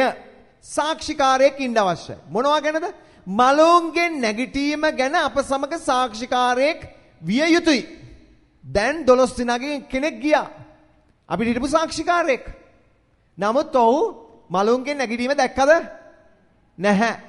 බලන්න මේ කාරණයක් එක්ක අපොස්තුළුවරයෙක් ලෙස සේවය කරන්න සුදුසුකමක්ව තිබුණා මලවුන්ගෙන් නැගිටිනු යේසුස් වහන්සේව දැකීම. යුදාස් දැක්කද? නැහැ. ඒින්ද සභාවේ අපොස්තලිකත්වයේ යුදාස්ට උරුම වුණේ නැහැ. ප්‍රේරිතෙක්ව සිටිය නමුත් ගෝලෙක්ව සිටිය නමුත් යේසුස් වහන්සේගේ සභාවේ අපොස්තලිකත්වයට යුදාස් ඇතුළු නැහැ. ඔවුන් ඒ නිසා පසාත දැමීමට දෙදෙනෙක්ව තෝරාගත්තා. ඒ දෙදෙනාව තෝරා ගැනීමට හේතුව ඒ දෙදෙනා යේසුස් වහන්සේගේ මලවුන්ගෙන් නැගිටීම ගැන සාක්ෂියක් දැකපු නිසා. ඒ නිසා එක්කෙනෙක්ව තෝරාගත් අවසානයේදී ඒ තමයි මත්තියස්. දැන් ඔබ දන්නවාද මත්තියස් ගැන ඊට පස්සේ කිසිම කතාවක් බයිබලයෙන් සඳහන් වෙන්නේ නැහැ. ඒ අතර පාවුල් තුමා අපොස්තලික සේවය දෙනවා. දැන් පාවුල් තුමාම ස්වාමීන් වහන්සේ පාවිච්චි කරා පුදුම අපොස්තලික මෙහෙවරක් ලෝකයේ පුරා සභාවන් අතරේ කරන්න. මේ ලූක් තුමා පාවුල් තුමා සැබෑ අපොස්තුළුවරයා කියන එක සනාථ කරනවා. සමහර අය සලකනවා පාවුල් තුමා තමයි 12 වෙනි අපොස්තුළුවරයා. මත්තියස්ට වඩා පාවුල් තුමා සුදුස්සෙක් යන වග. කෙසේ වෙතත් අපි මේ දෙක අතර සටනක් කරන්නේ නැහැ. නමුත් අපි එකක් ඔප්පු කරගන්නවා. පාවුල් තුමා සැබෑ අපොස්තුළුවරයෙක්. පාවුල් තුමා සැබෑ අපොස්තුළුවරයෙක්. ඒ කාරණාව ගැන සාක්ෂියක් තිබෙනවා. ලූක් තුමා පැහැදිලිව සඳහන් කරනවා දමස්කයට යන පාරේදී යේසුස් වහන්සේ පාවුල් තුමාට දර්ශනය වුණා. පාවුල් තුමාට කතා කෙරුවා. ලූක් තුමා පැහැදිලිව හොවා දක්වනවා පාවුල් තුමා යේසුස් වහන්සේව දැක්කා කියලා. පාවුල් තුමා සැබවින්ම යේසුස් වහන්සේගේ හඬ ඇසුවා. අපිට කිසිම ස්ථානයක සඳහන් නැහැ පාවුල් තුමා යේසුස් වහන්සේගේ ජීවිත කාලයේදී යේසුස් වහන්සේගේ කිසිම කාරණාවකට ඇතුළු වුණ වග අපි දන්නේ නැහැ. ඒ යුගයේ පාවුල් තුමා හිටියේ රෝමයේද දන්නේ නැහැ. මොකද පාවුල් තුමා යුදෙක් නමුත් පාවුල් තුමාට සිටිසන් තිබ්බා රෝමයේ. ඒ නිසා පාවුල් තුමා වගකිය යුතු සැලකිය යුතු කෙනෙක්ව සිටියා. මොකද රෝමන් කාරයෙක්. මේ රෝමන් කාර්යව යේසුස් වහන්සේ මුණ ගැහිලා ඌට දර්ශනයක් දුන්නා. ලූක් තුමා ඒ ගැන සටහන් කරලා ඔප්පු කරනවා මේ පාවුල් තුමා අපොස්තුලවරයෙක්. ඔහුගේ අපොස්තලිකත්වය ඔප්පු කරා. අද බයිබලයේ කොපමණ ලියවිලි පාවුල් තුමා විසින් ලියා තිබෙනවද? දැන් දන්නවද මේ බයිබලයේ වැඩිපුරම ලියා තිබෙන්නේ මේ පාවුල් තුමා විතරක් නෙමෙයි. ලූක් තුමත් ඒ හා සමානව ලියා තිබෙනවා. පොත් දෙකයි හැබැයි. පාවුල් තුමාගේ කුඩා පොත් ලූක් තුමාගේ වැඩි පිටු ගණනක් තිබෙන පොත්. ප්‍රමාණය ගත්තාම පිටු ගණන ගත්තාම දෙන්නාම එක හා සමානයි. මේ පොත් ලිවීම සම්බන්ධව. කල්පනා කරලා බලන්න ලූක්තුමා මේ පොත ලිව්වා පාවුල්තුමාගේ අපොස්තලිකත්වය ස්ථිර කරන්න. ඒ වගේ ඊළඟ කාරණේ. දැන් අහගන්න. ඒ නිසා ඔබේ සභාවේ ඉතිහාසය හොඳට දැනගන්න. ඉතිහාසය නොදත් සභාවක ඉඳන් ඉන්න එපා. හොඳට ඉතිහාසය දැනගෙන ඉඳගනිමු. දේව රාජ්‍ය අන්‍ය ජාතීන්ට අයිති බව ස්ථිර කිරීම මේ පොත ලිවීමේ අරමුණයි. මම ඔබට කලින් කිව්වා වගේ පැරණි ගිවිසුම යුදෙව්වන් බදාගෙන හිටියා මේක කාටවත් දෙන්නෙත් නැහැ කාටවත් ගන්නත් බෑ. මේ ඇදහිල්ල කාටවත් අයිතිත් නැහැ. දේව මාලිගාව යුදෙව්වරුන්ගේ. හරි පරණ ගිවිසුම ව්‍යවස්ථාව යුදෙව්වරුන්ගේ. කාටවත් දෙන්න ඕන් කැමති උනේ නැහැ. මෙන්න පරණ ගිවිසුමේ යුගය. දෙවියන් වහන්සේව නමස්කාර කරන අය පිටතින් සිටියත් ඔවුන් ඇතුළට බාරගත්තෙත් නැහැ. නමුත් ක්‍රියාපොතේදී ක්‍රියා පළවෙනි පරිච්ඡේදයේ 8 වෙනි පදයෙන් සනාත වෙනවා ව්‍යවස්ථාවෙන් ආපු ගැලවීම ක්‍රියාපොත හරහා මුළු ලෝකෙටම නිදහස් කරනවා. එනිසා මේ ක්‍රියාපොතේ පැහැදිලිව පෙන්නනවා 1:8 නමුත් සුදන් වහන්සේ නුඹලා කෙරේ පැමිණි කල නුඹලා බලය ලබන්නෝය. එවිට නුඹලා යෙරුසලමෙහිද මුළු යුදෙහිද සමාරියෙහිද පොළවේ සීමාව දක්වා මාගේ සාක්ෂිකාරයෝ වන්නෝය. පොත ලියවීමේ අරමුණ ගැලවීම දේව රාජ්‍ය අන්‍ය ජාතීන්ට අයිති බව ප්‍රකාශ කරන්න. දේව රාජ්‍ය අන්‍ය ජාතීන්ට අයිති වුණාද? අන්‍ය ජාතීන්ට අයිති වුණා. අන්‍ය ජාතියට දේව රාජ්‍ය ව්‍යවස්ථාවත් සමගම අයිති වුණා. මේ බයිබලේ ඔබට පරණ කිවිසුම තියෙනවද අද? ඔව්. තාම යුදෙවරුන් පරණ කිවිසුම තියාගෙන ඉන්නවා මේක අපේ. අපි ඊට වඩා ගමනක් ගිහලා තියෙන්නේ. මොකද ඊට යහින් ආපු මේ ව්‍යවස්ථාවේ ස්වාමියානම් බැස්ස ස්ථානයෙන් පස්සේ සභාව ආරම්භ වෙලා සභාවේ මේ බලවත් ගමනේ ඉතිහාසයේ කාරණාත් එක්ක අපි විශාල පොතක් අතේ තියාගෙන ඉන්නවා. මෙන්න අනර්ග කාරණේ. මුළු සභාව දේව රාජ්‍ය ලෝකයට විසරවනු ලැබුවා. මෙන්න ක්‍රියාපොත ඒකට අනර්ග පාලමක් වුණා. මේ ක්‍රියාපොතේ යුගයෙන් පස්සේ ඔවුන් ගියා ලෝකයට. හිතලා බලන්න කොච්චර අනර්ග කාරණයක්ද සිදු වුනේ. නමුත් මතක තියාගන්න උල්පතාවේ පරණ ගිවිසුමෙන්. තේරුණා නේද? උල්පත කොහෙද තියෙන්නේ? පරණ ගිවිසුමේ ව්‍යවස්ථාවෙන් තමයි උල්පතාවේ. සභාව කරනකොටගෙන ඒක විසිරුවා හැරියා ලෝකෙටම. ඒ සිදුවීම මෙන්න මේ පොත ඇතුලේ තමයි කතා කරන්නේ. ඊළඟ කාරණේ. දේව රාජ්‍ය ගොඩ නැගීමට සෑම දේව දරුවෙකුටම කොටස්කාරයෙක් විය හැකි බව පෙන්වීමට. තවත් විශාල අරමුණක්. දේව රාජ්‍ය ගොඩ නැගීමට සෑම දේව දරුවෙකුටම කොටස්කාරයෙක් වෙන්න පුළුවන් බව. ඔබ දේව රාජ්‍ය ගොඩ නැගීමේ කොටස්කාරයෙක්ද? ආමෙන්. කල්පනා කරන්න. නමුත් පරගිසුම එහෙම එකක් තිබ්බද? විශේෂ තනතුරු තිබෙනවා. පූජකයෝ අනාගත වක්තෘවරු. ඔවුන් තමයි මේ කොටස ගන්න. අනිත් ඔක්කොමලා නමස්කාර කරමින් ව්‍යවස්ථාව රකිමින් පූජා පවත්වමින් දේවල් කරන්න තිබෙනවා. නමුත් උන්වහන්සේ විශේෂ කණ්ඩායම් දෙකක් තෝරගත්ත පූජකයෝ සහ අනාගත වක්තෘවරු දෙවියන් වහන්සේගේ වැඩ කටයුතු වෙනුවෙන්. නමුත් ක්‍රියාපොතේදී අපිට අරමුණක් දෙනවා සියලුම දේව දරුවන්ට දේව රාජ්‍ය වෙනුවෙන් වැඩ කරන්න අයිතියක් තිබෙනවා පුළුවන්කම තිබෙනවා. බලන්න කොයි වගේ අයද එකතු වුනේ? හිතලා බලන්න. පරණ ගිවිසුමේ ව්‍යවස්ථාව අනුව සිටියනම් පේත්‍රස්ට පුළුවන් ද සේවය කරන්න? බැහැනේ. මතෙව්ට පුළුවන් ද සුංගම්පොළ හිටව මතෙව්ට පුළුවන් ද කවදාක්වත් අපොස්තලවරයෙක් වෙන්න? බැහැනේ. කල්පනා කරලා බලන්න. පරණ ගිවිසුමට අනුව ඒක කරන්න බැහැ. අදත් මේ ලෝකයේ තිබෙන සම්ප්‍රදායික නිකායන් දිහා බැලුවොත් ඔබට ඒක එහෙම්මම තියෙනවා. උගත්කමක් නැති කෙනෙකුට අද පුළුවන් ද යම් සභාවල දෙවියන් වහන්සේට මෙහෙවරක් කරන්න? බැහැ. යේසුස් වහන්සේට බැයිද නූගතෙක්ව පාවිච්චි කරන්න? යේසුස් වහන්සේට බැරිද කොරෙක්ව පාවිච්චි කරන්න? පුළුවන්. මේ ක්‍රියාපොතේ අපිට පැහැදිලිව පෙන්නනවා ඔබ ඕනෑම කෙනෙකුට, දුර්වලයෙකුට, රෝගියෙකුට, නූගතෙකුට දේව රාජ්‍ය වෙනුවෙන් කොටසක් කරන්න තිබෙනවා කියලා. මෙන්න පොත ලිවීමේ විශේෂ අරමුණක්. ක්‍රියා 16 1 සිට 3 දක්වා බලන්න. ක්‍රියා 16 1 සිට 3 දක්වා ඔබ දන්නවනේ තිමෝති? තවද ඔහු දර්බයටත් ලුස්ත්‍රාවටත් ආවේ. ඇදහිලිවන්ත යුදෙව්ස්ත්‍රියගේ පුත්‍ර වූ තිමොතියස් නම් ගෝලෙක් එහි සිටියේය. ඔහුගේ ප්‍රියා ග්‍රීකයෙක්ය. ඔහු ලුස්ත්‍රාවෙහිද ඉකොනියෙහිද සිටි සහෝදරයන් අතරේ යහපත් යයි ප්‍රසිද්ධ වූ කෙනෙක්ය. තමා සමග ඔහු යනවාට පාවුල් කැමැතිව ඒ පළාත්වල සිටි යුදෙව්වරු නිසා ඔහු කැඳවාගෙන චර්මච්ඡේදය කළේය. පාවුල්තුමා කැමති වෙනවා ඔහුට මේ ස්ථානයේ හම්බෙච්ච තරුණයාව තමුන්ගේ සේවයට එකතු කරගන්න. කවුද තරුණයාගේ නම? තිමොතියස්. තිමොති ගෞරවනීය තරුණ භක්තිවන්ත මිනිසෙක්. පාවුල්තුමා ඔහුව දැකලා අඳුනා ගන්න ඔහුට කැඳවීමක් තිබෙන බව. පාවුල්තුමා කියනවා නුඹ කැමතිද මාත් එක්ක සේවයට එකතු වෙන්න? තිමොති කියනවා අනේක මට භාග්යක් මම කැමති. ඔහු පාවුල්තුමා පස්සේ ගිහිලා සේවය කරනවා. මෙන්න අපිට ඔප්පු කරලා පෙන්නනවා දේව රාජ්‍ය වෙනුවෙන් සේවය කරන්න ඔබ හැම කෙනෙකුටම කොටස්කාරකමක් තිබෙනවා කියලා. එහෙම නොවෙන්න අද මම සේවයේ නැහැ. එහෙම නොවෙන්න අද මම සේවයේ නැහැ. තේරුම් ගන්න. ඔබට තිබෙන කොටස්කාරකමක්.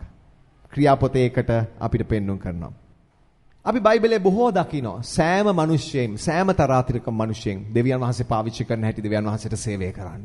ලොකු රැකියා කරන අය, කුඩා රැකියා කරන අය, උගතුන්, නුගතුන් දෙවියන් වහන්සේ සභාව ගොඩනගන්න පාවිච්චි කරනවා. උන්වහන්සේට එක බාධාවක්ද? බාධාවක් නැහැ. පේත්‍රස්ට පුළුවන් ද මේ ලූක් වගේ කෙනෙක් එක්ක හිට ගන්න ලෝකේ මට්ටමේ? බෑ. නමුත් මේ ලූක් පවා පේත්‍රස්ගේ අපොස්තලික භාවයට යටත්ව වග කියලා පේත්‍රස් ඉදිරියේ තමුන්ගේ වැඩ කරන වග කියලා වැඩ කටයුතු කෙරුවේ. කල්පනා කරන්න. දෙවියන් වහන්සේගේ තෝරා ගැනීම හරි වෙනස් නේද? මේව හරි වැදගත්. ඒ වගේම ඊළඟ කාරණය මිෂනාරි ගමන් පිළිබඳව වාර්තා සටහන් කිරීමට. ලූක්තුමා මේ පොත ලිවීමේ ඊළඟ විශේෂ අරමුණක් තමයි පාවුල්තුමාගේ මිෂනාරි ගමන් පිළිබඳ සටහන් ලිවීමට. පාවුල්තුමා මිෂනාරි ගමන් 3ක යෙදුණා. රටවල් ගණනාවක මිෂනාරි ගමන් 3ක යෙදුණා. ඒ වගේම ඔහු රෝමයට ගමන් කර අන්තිමට.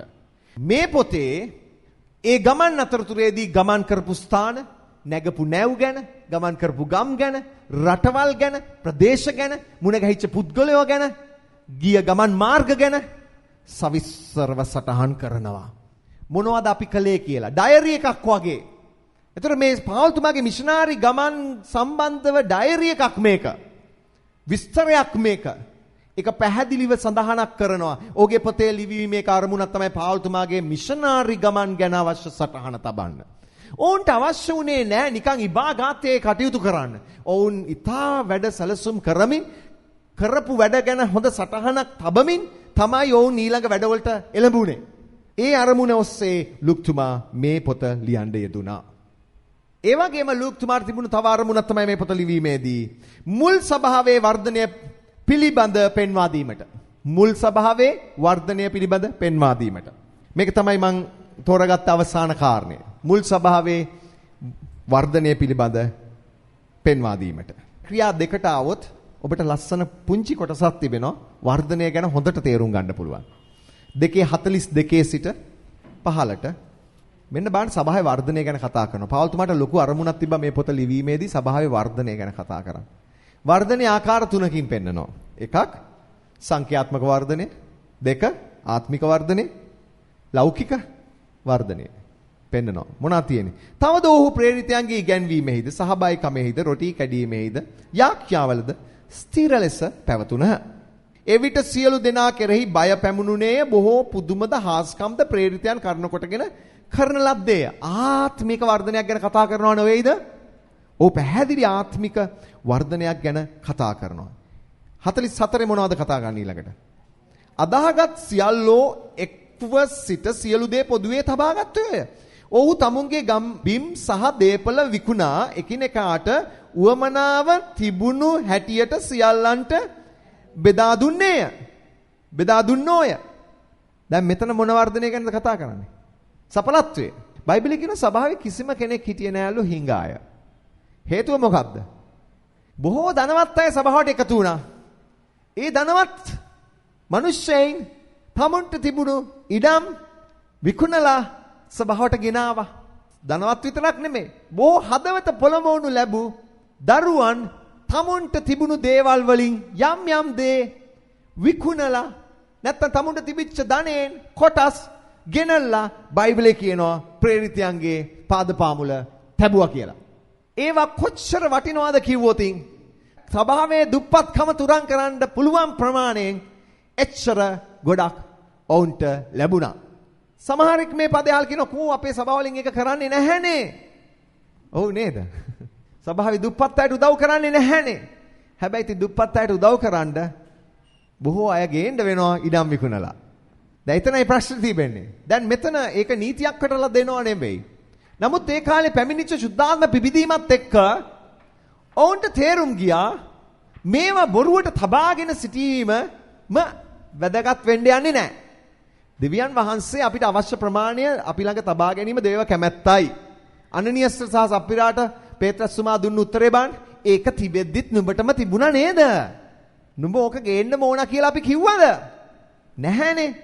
නමුත් ඇයි එක් එක්කෙනා දෙන දිහා බලාගෙන ලැජ්ජාවට ගෙනලා දුන්නේ? දැන් මේක හදවත පෙළඹීමෙන් කරන්න ඕන දෙයක්. නැත්තම් එහෙම ගෙනලා තේරුමක් නැහැ. යම් කෙනෙකුට හදවත පෙළෙනවා. බයිබලයේ කියනවා බර්නබස් සමුන්ගේ ඉඩම් විකුණලා මුදල් ගෙනලා සභාවට දුන්නා. දැන් මේවා කරද්දී අනනිය සහ සප්පිරා හිතුවා මේක නොකරොත් එහෙම අපිටත් පල් එක වෙන්නේ. නැහැ. එහෙම දෙයක් තියනවද? නැහැ. මේක ඒ බර්නබස්ගේ කැඳවීම. බර්නබස් ස්වාමීන් වහන්සේ කතා කරපු දේ. ඒ නිසා ඔහු ඒකට ඉදිරිපත් වුණා. තව කෙනෙක් එසේ නොකරයි. රයිට් ඒක එයාගේ කාරණාව. ඒක කාටවත් බාධාවක් වෙනවද? කාටවත් බාධාවක් වෙන්න යන්නේ නෑ. එයාගේ අදහිල්ලට බාධාවක් වෙන්න යන්නේ. ඒක තියෙද්දිත් ඔබට තිබුණා. නමුත් බොහෝ අයට ස්වාමීන් වහන්සේ පෙළඹෙව්වා නුඹ යම් කැපවීම් කරන්න ඕන සභාව වෙනුවෙන් කියලා. ඒ වෙලාවේදී බොහෝ අය කැපවීම් කෙරුවා. ඔවුන් ගෙනලා විශාල ධනස්කන්ධයන් සභාවට ගෙනාවා. ඔවුන්ගේ දසෙන් කොටස් නෙවෙයි. ඔවුන්ට තිබුණු දෙයින් බොහෝ දේ ඔවුන් ගෙනාවා. ඒ ගේන මොහොතේදී ඔවුන්ට හැකියාව තිබුණා. ඔවුන් සභාවේ ඉන්න දුප්පත් අයට ඒවා බෙදලා දුන්නා. වැන්දබුවන්ට කන්න දුන්නා. දරුවන්ව රැකබලා ගත්තා. අන්තිමට හැබැයි ඒක ප්‍රශ්නයක් වුණා සභාවට. ඇයි හේතුව? පේත්‍රස්ලා දැන් වචනේ වැඩි අමතක කරලා දැන් මේසොල ඉඳගෙන සල්ලි බෙදනවා, බඩු බෙදනවා, හාල් බෙදනවා, තුන පහ බෙදනවා. පේත්‍රස් තේරුම් ගත්තා මේක කරන්න ගියොත් මට දෙවියන් වහන්සේ කැඳවු වැඩේ කරන්න බෑ. ඒ නිසා පේත්‍රස් ඊළඟට හොඳ කණ්ඩායමක් තෝරගන්නවා. 7 දෙනෙක් වැඩිමහල් 7 දෙනෙක් තෝරගෙන පරිපාලනය ඔවුන්ට බාර දෙනවා. දැන් කෙසේ හෝ බයිබලයේ කියනවා ඔවුන් අතරේ හිඟවත් අය සිටියේ නැහැ කියලා. සඵලවත් වුණා. ආර්ථිකව සංඛ්‍යාවෙන් වර්ධනය වුණාද? ඔව් සංඛ්‍යාවෙනුත් වර්ධනය වුණා. බයිබලයේ කියනවා 46 තව දෝහු දවසින් දවස නොකඩවා එක්සිත්ව දේවමාලිගාවේ සිටිමින්, ගෙදරදී රොටි කඩමින්, ප්‍රීතියනුත් අවංක සිටිනුත් කෑම කමින්, දෙවියන් වහන්සේට ස්තුති ප්‍රශංසා කරමින්, සෙනඟට ප්‍රිය උපදවන ලෙස ක්‍රියා කළමින් පසුනේ. මොකද්ද මේ කතා කරන්නේ? ආත්මික වර්ධනය නොවේද? ආත්මික වර්ධනය. සෙනඟට ප්‍රිය උපදවන ලෙස ආත්මික ජීවිතයක් ජීවත් වුණා. උදාහරණයක් අපි ඒකට කැඳවනවද? සභාව ඇතුලේ පසුබිම තියෙන්න අවශ්‍යයි. කවුරුත් සභාව ඇතුළට ඇවිල්ලා කෙනෙක්ගේ සිත් රිදවලා රිදුණු සිතින් කෙනෙක් මෙතනින් පිට වෙන්න සලස්වන්න එපා. ඔබේ වචනකින් හෝ හිත රිදුණා නම් ඔබ පස්සෙන් දුවගෙන ගිහිල්ලා කියන්න අනේසෙස සමා වෙන්න මගෙන් හිත රිදෙන්න ඇති වාට කියලා. එයාව මෙතනින් පිටත් කරන්න එපා. ඔබගේ වචනය නිසා සිතක් රිදිලා. ඔබට තේරුම් ගන්න මේක. හේතුව ඔබ අයහපත් දේ වපුරපු කෙනෙක් වෙනවා. ප්‍රිය උපදවන ලෙස ක්‍රියා කරමු. ඒක යහපත් නේද? ඔව් සභාවෙසේ වෙන්න ඕන. මෙන්න සභාව බයිබලයේ තියෙනවා. ඒ පසුබිම මැද්දේ අන්තිමට කියනවා 47 ස්වාමින් වහන්සේ වනාහි ගැලවෙන්නා වූ අය දවස්පතා උන්ට එක්කසේක. සංඛ්‍යාවෙන් වර්ධනය වෙන්න පටන් ගත්තා නේද? දැන් මම ස්වාමීන් වහන්සේ කියනවා ස්වාමිනී කෝ ගැලවෙන අය දවස්පතා එකතු වෙන්නේ නැහනේ. බොහොම අමාරුවෙන් මේක වෙන්නේ. මොකක්ද අඩුව? ස්වාමීන් වහන්සේගෙන් අහන්න ප්‍රශ්නයක් තියෙනවා, අපෙන් අහගන්නත් ප්‍රශ්නයක් තියෙනවා. අපි මේ ස්ථානයේ එවැනි පසුබිමක් හදන්න ඕන නේද? ස්වාමීන් වහන්සේට තමන්ගේ ක්‍රියාව කරන්න. ඔව්. ස්වාමීන් වහන්සේ මෙතනට යම් අයව ගේන්න යන්නේ ස්වාමීන් වහන්සේගේ මාර්ගයට උන් ඇතුල් කරන්න නිසා ස්වාමීන් වහන්සේට ඕන අපි නිසි පසුබිම මෙතන හදන්න. ඒ නිසා ස්වාමීන් වහන්සේ වෙතට සෙනග ගේන්න අපි මෙතන මේ පසුබිම හදන්න ඕන. දැන් අසල් ප්‍රශංසාව වේවා, මට ලොකු ප්‍රශ්නයක් නෑ මෙතන. නමුත් අපි තවදුරටත් සභාව සූදානම් කරමු නේද? තවදුරටත් සභාවේ පසුබිම අපි හදමු නේද? අපි එකතු වෙලා.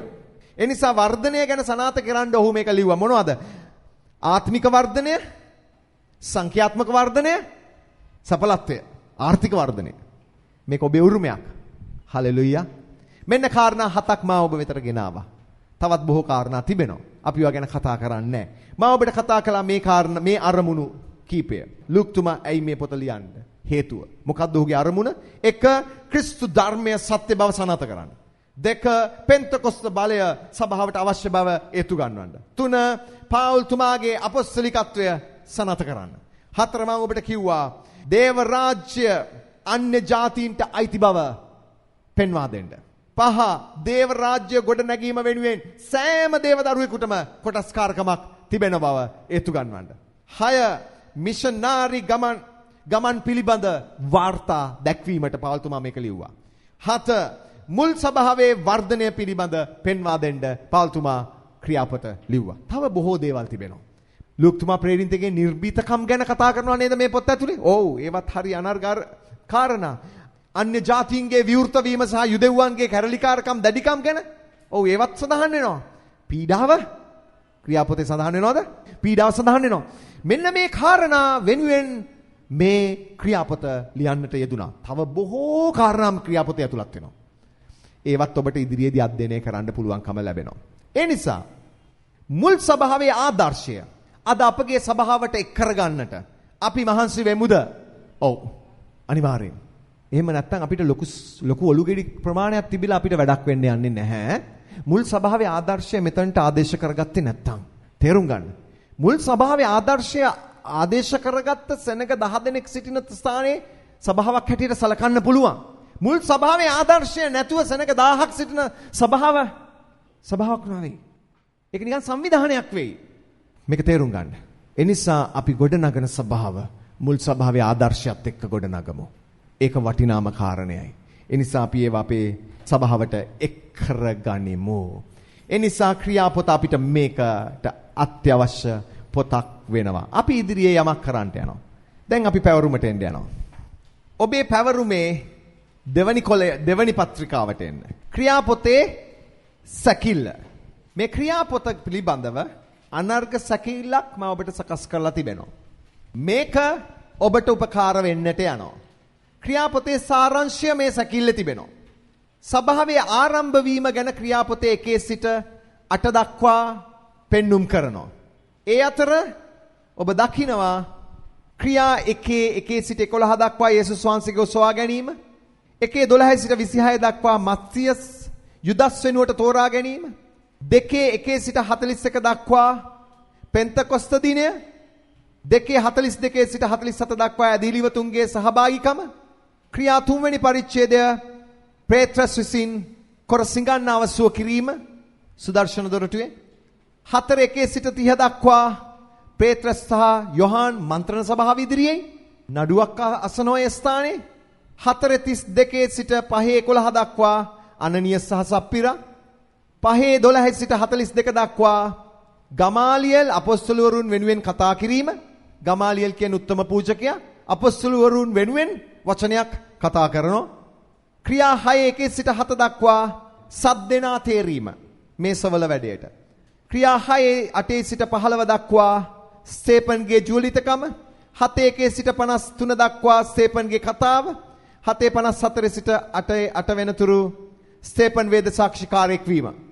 ක්‍රියා 8:1 සිට 25 දක්වා සමාරිතයන්ගේ හැරීම. 8:26 සිට 40 දක්වා පිලිප් සහ ඉතියෝපිය නපුංසකයා.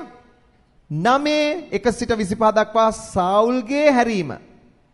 9:26 සිට 31 දක්වා සාවුල් මුල්වරට ගෝලයින් මුණගැසීම. 9:32 සිට 35 දක්වා ලිද්දාහි පේත්‍රස්ගේ සුව කිරීම. 9:36 සිට 43 දක්වා දොර්කස් මරණින් නැගිටීම. 10:1 සිට 11:18 දක්වා පේත්‍රස් කොරනේලියස් මුණ ගැසීම. 11:19 සිට 30 දක්වා අන්තිෝකියේ සභාවේ සිරියාව. අන්තිෝකියේ තියෙන සිරියාවේ. 12:1 සිට 19 දක්වා පේත්‍රස් හිරගෙයින් නිදහස් වීම. 12:19 සිට 23 දක්වා හෙරෝද්ගේ මරණය. දැන් මෙතන පාවුල් තුමාගේ පළවෙනි මිෂනාරි ගමන 12:24 සිටලා 14:28 දක්වා තියෙන පාවුල් තුමාගේ පළවෙනි මිෂනාරි ගමන. 12:24 සිට 13:3 දක්වා පාවුල් සහ බර්නබස් ගමන් ආරම්භ කිරීම. ක්‍රියා 13:4 සිට 12 දක්වා කූප්‍රසය ගැන, ඒ කියන්නේ සයිප්‍රස් ගැන, සයිප්‍රස් මෙහෙවර. 13:13 සිට 50 2 දක්වා ප්‍රසීදිය සහ අන්තිෝකිය ගැන කතා කරනවා. 14 1 සිට 7 දක්වා ඉකෝනිය, 14 8 සිට 21 දක්වා ලූස්ත්‍රාව සහ දර්බය, 14 21 සිට 28 දක්වා අන්තිෝකියට නැව් නැගීම. ඊළඟට කතා කරනවා 15 1 සිට 35 දක්වා යෙරුසලමේ මන්ත්‍රණ සභාව. පවුල්තුමා නැවත හැරිලා යෙරුසලමට එනවා තමුන්ගේ ධර්මදූත සේවයේ වගතුග වාර්තා කරන්නට. ඊළඟට පවුල්තුමාගේ දෙවනි මිෂනාරි ගමන සඳහන් වෙනවා ක්‍රියාපොතේ 15:36 සිට 18:22 දක්වා. මොනවද ඒ ගැන සඳහන් වෙන්නේ? 15:36 සිට 16:10 දක්වා පවුල් සහ සීලස් ආසියාවේ. 16 වෙනි පරිච්ඡේදයේ 11 සිට 40 දක්වා පිලිප්පිය ගැන. 17 1 සිට 9 දක්වා තෙසලෝනිකේ. 17 10 සිට 14 දක්වා බේරිය. 17 15 සිට 15 සිට 34 දක්වා අතීනසය. 18 1 සිට 18 දක්වා කොරින්තිය. 18 සිට 22 දක්වා පාවුල් අන්තිෝකියට නැවත පැමිණීම ආරම්භ කරපු ස්ථානයට නැවත ආවා. ඊළඟට පාවුල්ගේ 3 වෙනි මිෂනාරි ගමන ගැන සඳහන් කරනවා 18 වෙනි පරිච්ඡේදයේ 23 සිට 20 වෙනි පරිච්ඡේදයේ 38 දක්වා. 18:23 පාවුල් ගලාතියට සහ පිරීගියට ගමන් කිරීම. 18:24 සිට 28 දක්වා අපොල්ලොස් එපිසේ. 19 වෙනි පරිච්ඡේදය පාවුල් එපිසේ.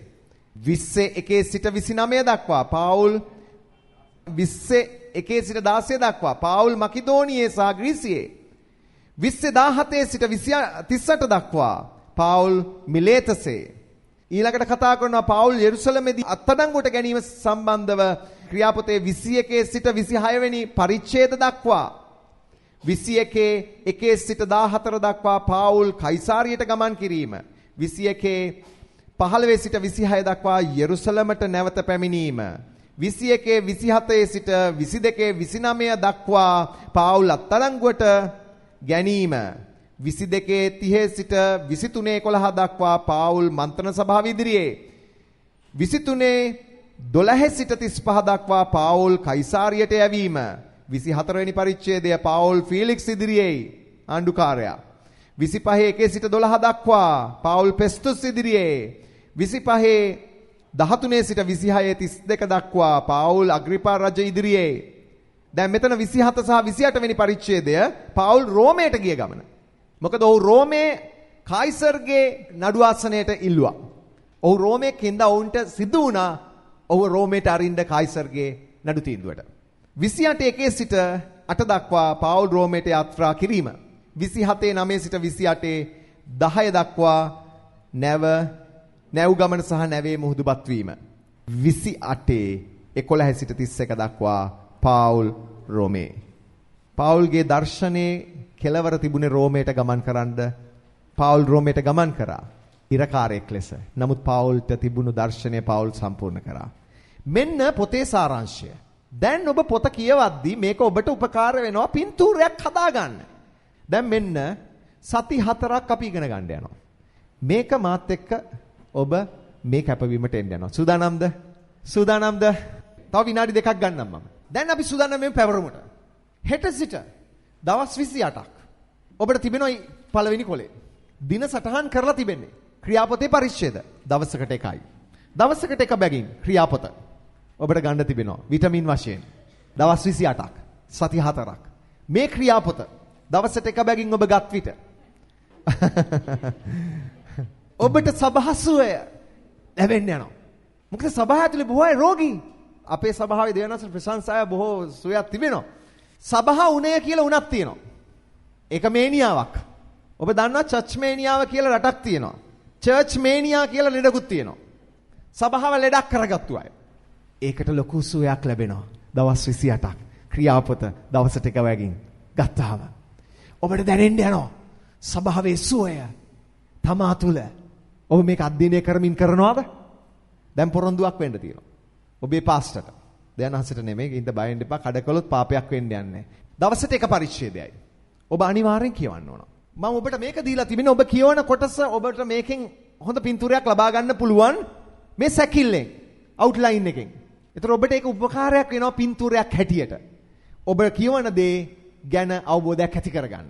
දැන් ඔබ දවසකට එකක් ගානේ කියලා ඔබ මේ ඉදිරි කොටුවේ ලකුණු කරන්න ඒ දවසේ ඔබ කළා කියලා. මම මේක ඔබට කියන්නේ ඔබ මේකට හුරු කරන්න මිසක් අපිට මේවා සටහන් කරන්න යා කෙරුවට වැඩක් වෙන්න යන්නේ නැහැ කියලා අපි දන්නවා කවුරුත්. නමුත් අපි ඒකෙන් හුරුවක් ලැබුවට පස්සේ ඒක අපිට පුරුද්දක් වෙනවා. ඒ පුරුද්ද අපිට උදව් වෙනවා. එහෙම නේද? ඒ නිසා දැන් මේ ඉදිරි දවස් 28 ඔබට පැවරුමක් තියෙනවා. යාඥා නොකරන අයත් දැන් යාඥා කරන්න තියෙන උදේටයි හවසටයි. ඔබ පුංචි කාලයකින් පටන් ගන්න. ඒක ටික ටික දවස් 28 යනකොට විනාඩියෙන් විනාඩිය වැඩි කරන්න. පොඩ්ඩෙන් පටන් ගන්න. පොඩ්ඩක් වේල පහින් නැගිටින්න. ලෑස්තිද මාත් එක්ක? ඉදිරි දවස් 28යි. මේක අපි කරන්න යනවා. ක්‍රියාපොත එක පරිච්ඡේදය ගානේ. කවුද පොරොන්දු වෙන්නේ? කවුද පොරොන්දු වෙන්නේ? තාම පොරොන්දු වෙච්ච නැති අය ඉන්නවා. පොරොන්දු වෙච්ච නැති අය ඉන්නවා. මේක පොරොන්දු වෙන්න බැරි ඇයි ඔබට? කියන්න. මම මේ දේවල් ඔබ වෙනුවෙන් සූදානම් කරන්න. ඔබ අහන්න සිස්ටර්ගෙන් මම සෙනසුරාදා කොච්චර පැය ගාණක් වැය කරනවද කියලා. මට ඒවා නැතුව දේශනා කරන්න බැරිද? පුළුවන්. බයිබලයේ පරිච්ඡේදයක් පෙරලලා මට පැයක් දේශනා කරන්න මහ ලොකු ප්‍රශ්නයක් නොවේ. නමුත් මට ඔබව පෝෂණය කරන්න නිසි ආහාරයක් මම සූදානම් කරොත් තමයි ඔබ වර්ධනය වෙන්නේ. ඔබ සතුටු කරලා ගෙදර අරින එක විතරක් වැඩක් වෙන්න යන්නේ නැහැ. ඊළඟ දවසෙත් එයි ඔබ පාස්ටර් hina යන කතා කියනවා. ඉතින් ටිකක් ජොලි ඇවිල්ලා දේශනාව අහලා යන්න. ඒක ඇති වැඩක් වෙන්න යන්නේ නැහැ. මට අවශ්‍යයි ඔබට හොඳ පෝෂණය තියෙන ආහාරයක් ඔබට පිළියෙල කරලා දෙන්න. ලෑස්තිද ඔබ මේක කරන්න? පාලකතුමා ඔබෙන් ඉල්ලීමක් කරනවා. මම කියන්නේ දෙවියන් වහන්සේ ඔබෙන් ඉල්ලීමක් කරනවා කියලා. පාලකතුමා සභාවෙන් ඉල්ලීමක් කරනවා. ඔබට පුළුවන් පාලකතුමාට කීකරු වෙනවද නැද්ද කියලා තීරණය කරන්න. මම ගරු කරනවා ඔබට මාත් එක්ක මේ වැඩය මේ දවස් 28 කරන්න. සූදානම්ද? පොතේ ඊළඟ දේශනාවට අපි යන්නේ තව සති 4කට පස්සේ තවත් කාරණා එකතු කරමු. ක්‍රියාපොතේ ආශිර්වාදය අපි භුක්ති විඳමු. සභාව ක්‍රියාපොතට ඇඳා ගනිමුද? අපේ සභාව ක්‍රියාපොතට ඇඳ ගනිමු. එවිට බලවත් දේ වෙන්න යනවා. අපි මොහොතක් මේ වෙලාවේ ආක්ෂා කරමු. ස්වාමීනි ඔබට ස්තුතියි. ස්වාමීනි අපිට උදව් කරන්න. ස්වාමීනි අපේ සභාව එතනට ගේන්න. ඒ සඳහා අපේ ජීවිතයකට එකතු කරන්න අපිට උදව් කරන්න. ස්වාමීනි එදා ඔබ වහන්සේ ලූක්තුමාව පාවිච්චි කරේ අපි වෙනුවෙන්. අද දින මේ සභාවේ ඉතිහාසය අඳුනාගෙන අපිටත් මුල් සභාවට ඈඳෙන්න ස්වාමීනි එදා ලූක්තුමාව පාවිච්චි කළ වහන්සේ මේ අනර්ග ලියවිල්ල ඔබ ලියනවා. ස්වාමීනි අපි ඉදිරි මාසය තුල මේ ලියවිල්ල අපි අධ්‍යයනය කරන්න යනවා. අපටත් අපේ සභාවටත් ඒ ආශිර්වාදයක් වෙන පිණිස ධර්මිෂ්ඨ දෙවි පියාණනි ඔබට ගෞරවය මහිමය දෙමින් මේ මොහොතේ අපි ඔබට බාර වෙනවා. යේසුස් වහන්සේගේ නාමයෙන්